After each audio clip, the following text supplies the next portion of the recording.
What's up, you guys? Welcome back to another episode of the Stella Ray Herself podcast. It's me, Stella Ray herself. Don't forget to post a screenshot of this to your story or a cute little aesthetic. Y'all have really been coming through with the aesthetics. This girl posted one of like her on her walk, and then she had like taken a screenshot and embedded it in the photo, and it was just like the best thing I've ever seen. Like, I love a good IG story. Seriously, you know, like, there's some people that just have really good Instagram stories. And, like, I don't know, it's just, like, some people, you know, like to take photos more than others, or, like, I don't know. But there's just, like, certain people I know, like, they're literally, like, randoms. Like, not influencers, just, like, your everyday people. But they just be having the best stories. Like, best as in aesthetically pleasing. It's like, damn, y'all... why do I want to say interior designers? Graphic designers? Because some people, it's just like, whatever. You know, bros that just post little sports things and then, like, they use the Comic Sans font, and it's just kind of like, okay, maybe there's some tea on there, but it's not, like, aesthetic. But, like, an aesthetic. I just love that. I don't know. Instagram would really be trash without stories. Also, did y'all hear the tea of, like, Instagram's no longer... according to them, no longer a picture sharing app, which, like, okay, we've been new. But I was watching this, I wish I remembered her name, but this girl on TikTok was talking about how they should have, like, just gone with the photo thing. Because that's why so many people loved Instagram, you know? And they really fumbled their own bag by just, like, trying to be every other app. Like, even with stories, it was like, they were trying to be like Snapchat. Now they're trying to be like TikTok. Like, they're just trying to do... everything else. It's like, bro, people just want to be cute and post photos. Like, why are you making it so hard for people to do that? It's just, ew. Ugh. Whatever. So, yeah. Speaking of TikTok, I posted a TikTok. This isn't like a topic of the day or anything, but I literally was just looking at it, so I wanted to say. I posted a TikTok just being like, why do bitches hate on bitches? Why do people hate on bitches who get surgery? Like, what do you expect? Like, do you think I'm going to be like, you're so right, let me go get this undone? Like, the surgery's been done. Like, what is your point? You want me to just feel bad? And someone commented, like, BBLs are a pandemic. So I had to be like, a pandemic? Like, it's just... I don't know. It's not like I'm, like, living my life every day. Like, let me clap back at people who hate on BBLs. But I know I talked about it last week. All I gotta say is, like, my life has only improved. So that's not saying that it's, like, something I would recommend or, like... But, you know, it's, like, who cares? I don't know. It's, like, if you don't want to, don't. Anyway... It's like, nobody can really tell me shit. Also, if you're wondering how I got this bruise, I literally don't know. Like, it's not like a hee-hee. Like, it's literally like, I don't know. And not that I was even, like, drunk. Like, I just literally don't know. Like, did someone grab me? I got a little taste of Leo season antics this weekend. And I had a good time, so it makes me a little scared for this Leo season because I don't know. We'll see. Honestly, like, I don't know. Back to reality, though. And I'm really excited. I think actually the day that I'm posting this, I'm going back home. So it's like a good way to end Cancer season, and then I'll come back and it'll be my birthday. My birthday is really at the start of Leo season, which I think is why, even though my birthday's in July, I think I prefer August because it's like basically it just feels like more full Leo season vibes. I don't know. July still feels like we're settling, at least for me, we're settling into the summer. And I just remember as a kid too, like, we would get out of school like mid to end of June. I think like mid-June, like the last day of school would be like the 12th or like the 14th or something. So like beginning of July, you still are kind of like getting into the groove of like, okay, it feels like summer now. I don't know, at least for me. Some people got out of school like way later, so maybe you're like, no, July is my prime. But for me, it's like after my birthday always feels more like antics. I don't know. I also saw someone say, like, this summer's not hitting like everyone claimed it would. And it's like I want to say yes, but then I'll like look through my Snap memes and I'll be like, oh my god, no, I'm lit. Like, it's really the classic, like, I know I've talked about it before, I know you can probably relate, but like just the romanticization of the past, and something will have literally been 2 weeks ago and I'm like, wow, I missed that. Like, wow, that was such a good night. Like, I just missed those vibes. So I gotta like stay in the moment. It's hard though. Anyway, so I've been watching The Sopranos, like, finally, and it's like a book.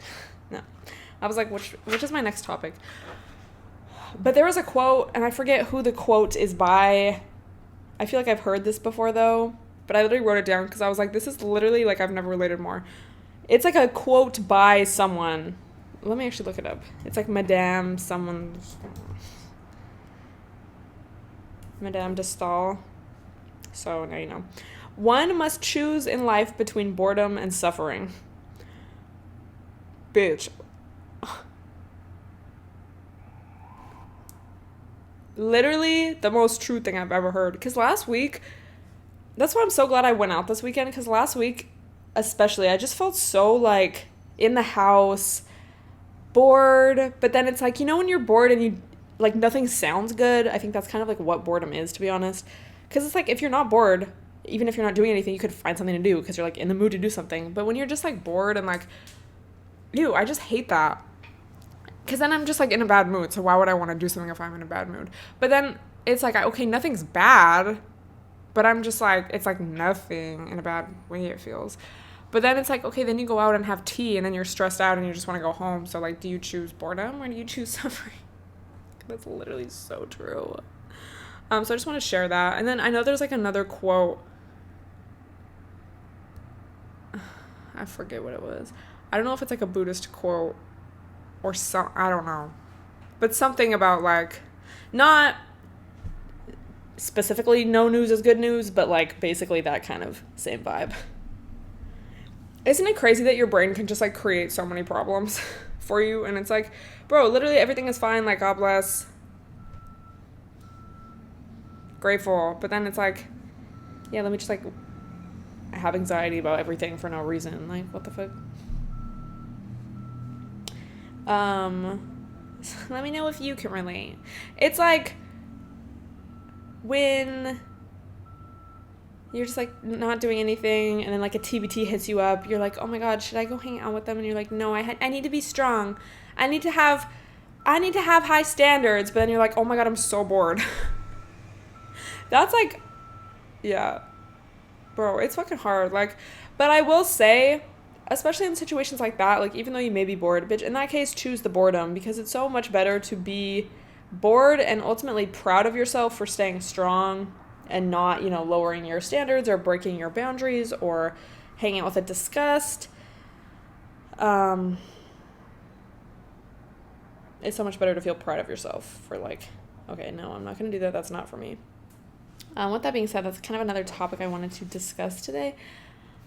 It keeps looking like I'm picking this book up and the book is the topic. No, I'm just trying to get it the fuck out of the way. Actually, cold brew haul. Bro, this... I wasn't even going to mention the brews, but now it's just like so potent. Also, I am getting more Botox this week. Maybe I'll vlog it. I'm going to get into the topic in a second. But I mean, it's not like I'm ever going to tell anyone to do anything. But if you've been thinking about it, and also everyone reacts differently. But I feel like for me, I'm so glad that I did it. I think, you know, at least for the next few years, I'll probably just get it twice a year as, you know, just preventative. And I actually saw a TikTok where this dermatologist, esthetician, an RX, I don't know. But this lady was talking about how getting Botox is kind of like, a bell curve. So like in your early 20s or in your 20s, you know, you just get a little bit and it goes a long way. It's just, you know, prevention, just not letting those lines like really sink in. And obviously like SPF, retinol, all of that. And then like in your 30s, 40s, that's when you get like the most. And then as you get older than that, like, again, less is more. So yeah, I honestly really like it, and as it's, because it usually you're not supposed to go every 6 months, but I'm like, I kind of want to give my muscles like a somewhat of a rest in between. But I definitely notice a difference now that it's been like almost, I can't remember when I went. It must have been January or February, I think. So it's maybe been 6 months, maybe 5, I don't know. But I definitely felt like my face was like more snatched. So I might ask, because this time around I just got it in my forehead and like a little bit on my eyes and then like in between my eyebrows. That's great. So I might ask about like other places to get, but I just want to like set myself up, and I had no bad reaction or anything. So obviously if you're interested in it, like do your research. But it's just one of those things I felt that it's like, okay, if I didn't like it, I didn't have to get it again. Like it's not permanent. Filler, I am a little scared of, because I've just seen so many videos about like, you know, it never actually dissolves and it can like move in your face and whatnot. Botox just like freezes the muscles, which it can be risky if obviously you don't go to someone who's good, and obviously like your body might respond differently than someone else's. Anyway, just a quick update, but I did vlog my first time getting it. So yeah, I'm doing that tomorrow. I'm excited. Like, yeah, it literally took like, I'm not kidding, 3 minutes. I was like, what the hell? And she was like, yeah, the regulars just park in the 5-minute parking. I was like, oh wow. Anyway, going back to a bisgust. Bitch, okay, I just want to let you know from experience, like, maybe it's a trauma response, maybe she's just built like that, but I feel like I am the queen of, like, getting over someone. More specifically, like, not going back to someone. You know, like, you know when you've kind of been talking to someone and then, like, they do you dirty or whatever, or you just, like, you just kind of realize that this is not benefiting you in any way, and you're like, wow, I can't believe I put up with that shit for so long. Like, even if it's not terrible, it's still just, like, sometimes you just are like, ew. Or, like, you're telling your friends the tea, and they're like, what are you doing? And you're like, okay, true. But, you know, sometimes your emotions are involved, and it's just, like, hard to break away from that. Especially, I feel, like, when you're in the habit of seeing someone all the time, especially, like, every day. Especially if you're also, like, being physical with that person, or like cuddling with them, on the phone with them all the time. Like, you know, it's hard, I feel like, not even just to get over them, but just to like figure out how the fuck to spend your time, you know, when you're putting so much energy into like, not even a relationship. Sometimes, let's be honest, sometimes it's just your boo, but like, it can be hard to just break the habit. Like, one time I was talking to this guy that lived so close to me, I could, like, walk to his house, which in LA is, like, rare, you know? Unless, like, you're talking to someone in your neighborhood. But it's, like, just, like, for that fact alone, I feel like I was talking to him way longer than I should have, just because it was so convenient for us to, like, hang out and be together. But ultimately, that is not worth your mental stability. So I just wanted to give you guys, like, a few quick tips to, like, get over someone in that way. Or like, you know, I feel like we all want to level up in the sense of like setting boundaries and like not putting up with bullshit, and not putting up with bullshit because we're scared to be alone, you know? That's why when people are like, why are you single? Like, not necessarily to me, but just in general, like, why are you single? Why are you single? It's like, bitch, I would rather be single than be in a toxic relationship, or a relationship that's not in my best interest. Okay? Like, people act like being in a relationship is, like, the best. It could so easily be so bad. I just feel like a lot of people act like being single is such a bad thing, and it's, like, not. Like, it's not bad to not want to be single, but, like, it doesn't have to be this horrible, treacherous thing, you know? Anyway, so number 1, this is just like quick tips. Number 1, bitch, make a list of, this can be like honestly a little triggering, but like make a list of all the shitty things that this guy did to you. Or like, even, I mean, maybe it wasn't that dramatic, but like maybe just make a list of all the times that you felt like like I could do better, or like, damn, I broke this boundary, or damn, I did this even though I didn't want to, or I put all this shit aside to go hang out with him just because he happened to hit me up, you know? So honestly, I know I'm trying to be like,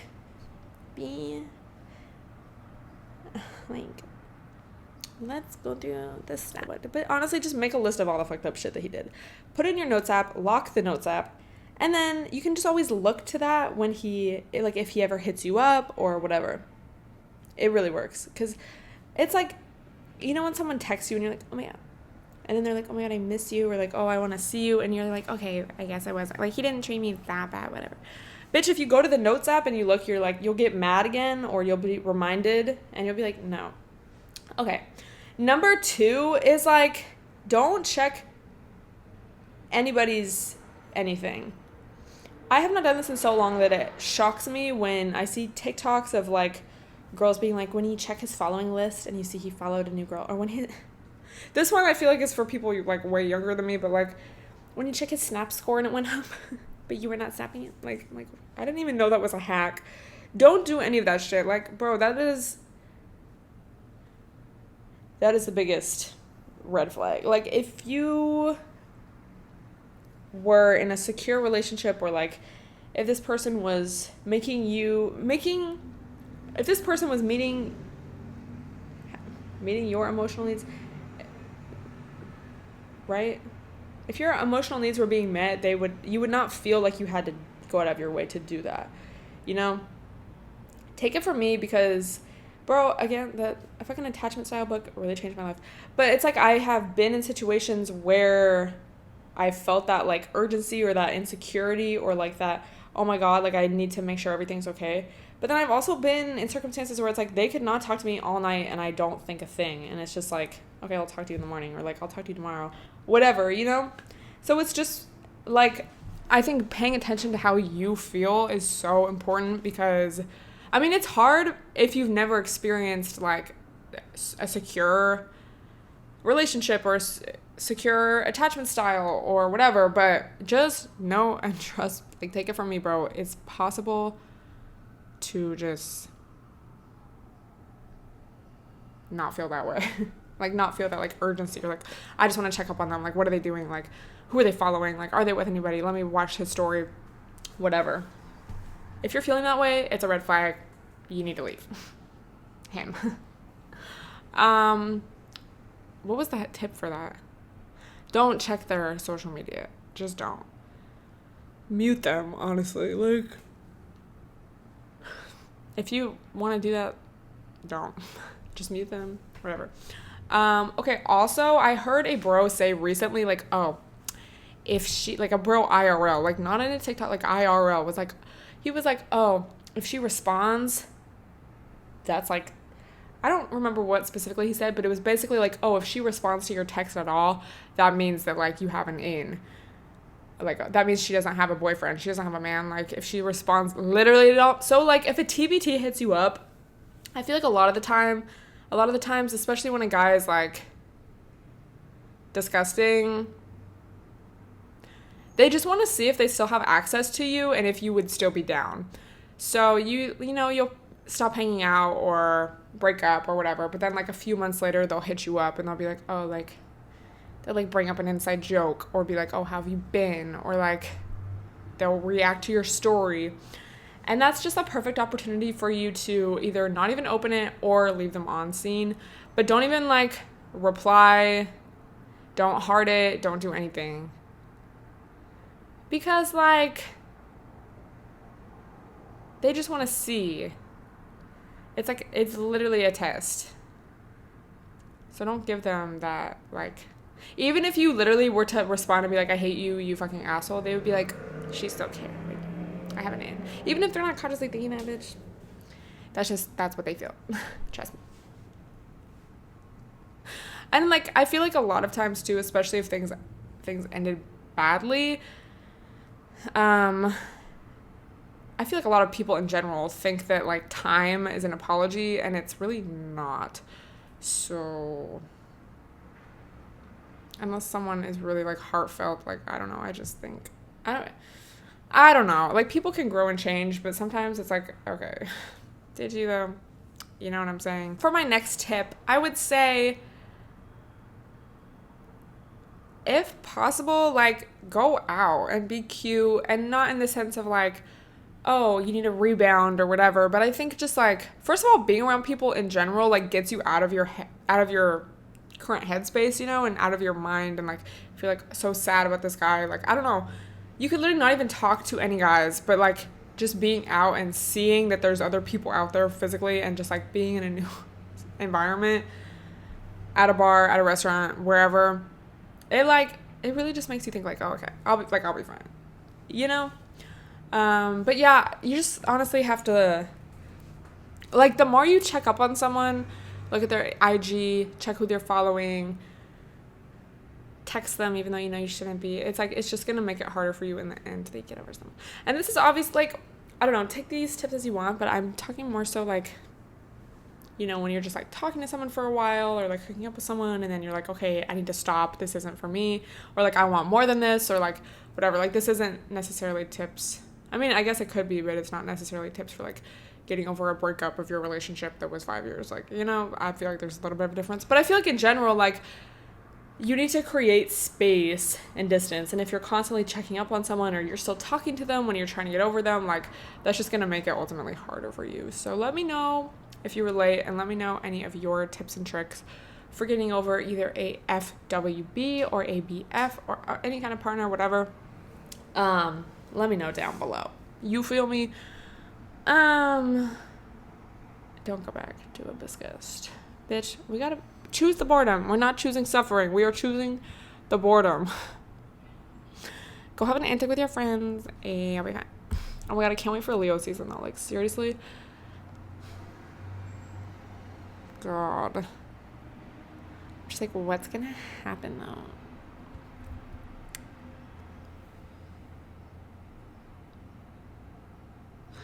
Well, we don't know.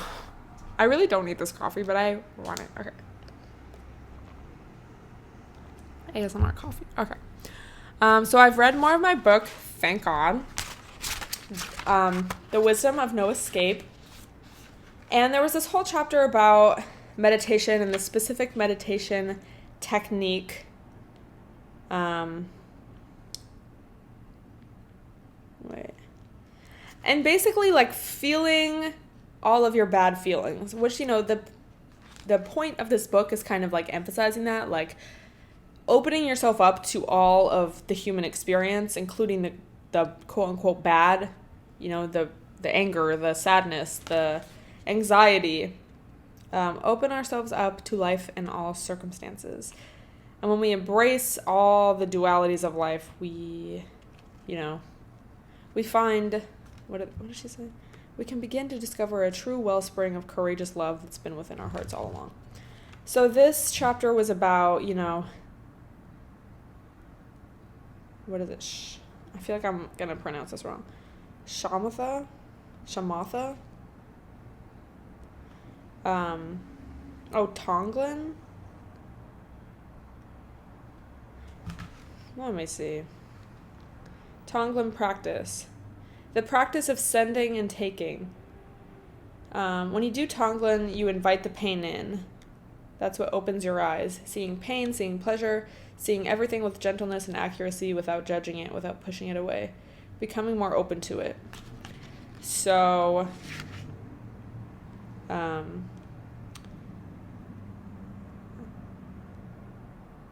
it gives you some respect and perhaps some humor that you have.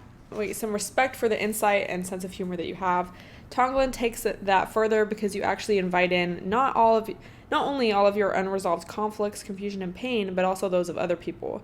Usually we try to ward off feeling bad, and when we feel good, we would like it to last forever. In Tonglen, though, not only are we willing to breathe in painful things, we are also willing to breathe out our feelings of well-being, peace, and joy. We are willing to give these away, to share them with others. Tonglen is quite the opposite of the conventional approach. Usually, if one is meditating and one really begins to connect with something bigger and feel the sense of inspiration and delight, even walking meditation seems like an intrusion. Having to clean the toilet and talk with people definitely seems to get in the way of our bliss. The Tonglen approach is, if you feel it, share it. Don't hold on to it. Give it away. So basically it's like if you're feeling bad or whatever, so on your like in-breath, you're just like feeling everything bad at once. And the idea is like, okay, if I feel this, nobody else has to feel this. And then you're breathing out like, yeah, you're willing to acknowledge the suffering of the world. You breathe in so that you can really understand what the Buddha meant when he said that the first noble truth is that life is suffering. What does that mean? With every in-breath, you try to find out by acknowledging the truth of suffering, not as a mistake you made, not as a punishment, but as a part of the human condition. With every in-breath, you explore the discomfort of the human condition, which can be acknowledged and celebrated and not run away from. The essence of the out-breath is the other part of the human condition. With every out-breath, you open. You connect with the feeling of joy, well-being, satisfaction, tenderheartedness, anything that feels fresh and clean, wholesome, and good. That's the aspect of the human condition that we wish were the whole show, the part that if we could finally clear up all of our problems, we would have as our everyday diet. The menu would read, only happiness, no pain here. Bitch, I fucking wish. Only Leo season antics every day. Only your favorite Sunday fun day feeling every day for the rest of your life. I wish. There would be all the things that you think would bring you everlasting happiness, maybe a little bittersweetness, a few little tears, but definitely no heavy-duty confusion, no dark places, no closet doors that you don't want to open. That's the out-breath, the part that you like. You connect with that, and you breathe it out so that it spreads and can be experienced by everyone. Corona be like, okay, sorry. All you need in order to do Tonglen is to have experienced suffering and to have experienced happiness. Even if you've had only 1 second of suffering in your life, you can do Tonglen. In other words, you are an ordinary human being with pain and pleasure just like everyone else. However, if you were just like everyone else, you would breathe in the good part and breathe out the bad part. Sometimes that makes a lot of sense, but this path, the path of the warrior, is a lot more daring. You are cultivating a fearless heart, a heart that doesn't close down in any circumstance. It is always totally open, so you could be touched by anything. So, like, it's kind of like, oh my god. You breathe out. Here you visualize, they're like going through the steps. The third step, you breathe, or here you visualize a specific life situation, like a bad one, an uncomfortable one, and you feel it completely. You breathe it in, feeling it completely. It's the opposite of avoidance. You are completely willing to acknowledge and feel pain. Your own pain, the pain of a dear friend, or the pain of a total stranger. And on the out-breath, you let the sense of ventilating and opening, the sense of spaciousness, go out. In other words, suppose there's someone in your life that you can't stand. That TBT bro that you just can't seem to stop. Replying to his DM says, stop. The very thought of whom brings up all kinds of negative feelings. You decide to do Tonglen to work with feeling more open and brave and gentle in that particular situation. So you think of that person and up come those awful feelings, and when you're breathing in, you connect with them. Their quality and texture and just how they grab your heart. It's not just that you try to figure them out. It's not that you try to figure them out. You just feel the pain. Then on the out-breath, you relax, let go, open up, ventilate the whole thing. But you don't luxuriate in that for very long, because when you breathe in again, it's back to the painful feeling. You don't get completely trapped, drowned in that, because the next time you breathe out, you open and relax and share some of that sense of space again. You don't prefer the pain to the pleasure or the pleasure to the pain. You go back and forth continually. You're breathing in the pain, but now you think to yourself, let me feel it so that no one else on the whole earth has to feel it. This pain can be of benefit to others because I can be courageous enough to feel it fully so no one else has to. On the out-breath, you say, let me give away something good or true that I ever feel, any sense of humor, any sense of enjoying the sun coming up and going down, any sense of delight in the world at all, so everyone else may share in this and feel it. This practice will still introduce you to the whole idea that you can feel both suffering and joy, that both are part of being human. If people are willing even for 1 second a day to make an aspiration to use their own pain and pleasure to help others, they are actually able to do that much more. Dude, I feel like it's just like so true though, because I feel like literally everything that we do in our life is like to either feel good or like to avoid feeling bad, you know? And like, I think that's so true. It's like I feel like a lot of us subconsciously think like, okay, if I do this, then all my problems will be gone. Once I do this, I'll be happy. Once I do this, I won't have to feel that bad feeling anymore. And it's like, the bad feelings, I mean, okay, obviously, like, there's a difference between having, like, crippling mental health issues or, like, going through something traumatic or, you know, I don't know. Like, there's a difference between situations that can be improved and then, like, just being a human and we all, like, are sad sometimes or, like, experience a bad feeling sometimes. You know, it's like, there's, like, systemic issues that need to be fixed. And a lot of people would, like, their lives would improve just from that. But then, you know, I had to say that. Anyway, yeah. So, it's, like, just reminding yourself, like, it's okay. Which I guess is the whole point of this book, right? Like, it's okay to feel pain, to feel suffering, to not feel good, like, to not be completely blissed out and happy all the time. And that's why so much of the, like, fake positivity stuff just, like, pisses me off, because it really does create these, like, unrealistic expectations of, like, I don't know, like, what life looks like if you join my 12-week program. Or even, like, back in the vegan days, you know, so many people just would create this, like, unrealistic image of veganism, and, like, that your life is just gonna, oh, you'll have no health problems ever at all, and you'll be so skinny, and your skin will be so clear, and, like, you will really find divine spirituality. And it's like, okay, I mean, maybe some people experience that, but, like, bottom line, you can never truly escape your problems, your pain, your suffering, your bad moods, your annoyances. Like, you just can't. It's part of being a human. And also, I feel like that is kind of a relief, because it's like, okay, we're all humans, so even if you think someone's, like, the most poppin' bitch, it's like, okay, they still have issues. They're still human. They still have bad days. It's so, like, cheesy and corny, but it's, like, it's so easy to forget that, you know?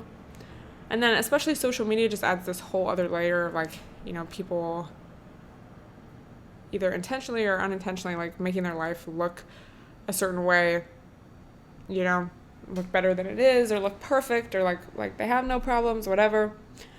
But it's like, bitch, everybody does. So embrace it. Like, me at me. God. It's, like, easy to feel that. It's easy to accept that when you feel good, but then it's like, when you feel bad, it feels like it's going to last forever, and you're just like, wow, did I fall off? Like, what the fuck happened? But yeah. So I would definitely recommend this book, to be honest. I like the ideas. I like the vibes. Almost done with it too. So anyway, let me know what your thoughts are on any of the topics that I discussed today. Let me know what you want me to talk about in next week's episode.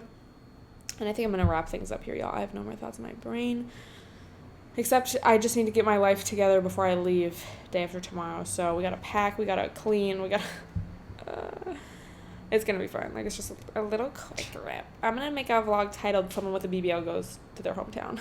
I'm so excited. Like, I want to create, like, an antic vlog, but, like, in my hometown. I'm going to try. Like, that's my goal. Anyway, thank you guys so much for listening, and I will talk to you next week.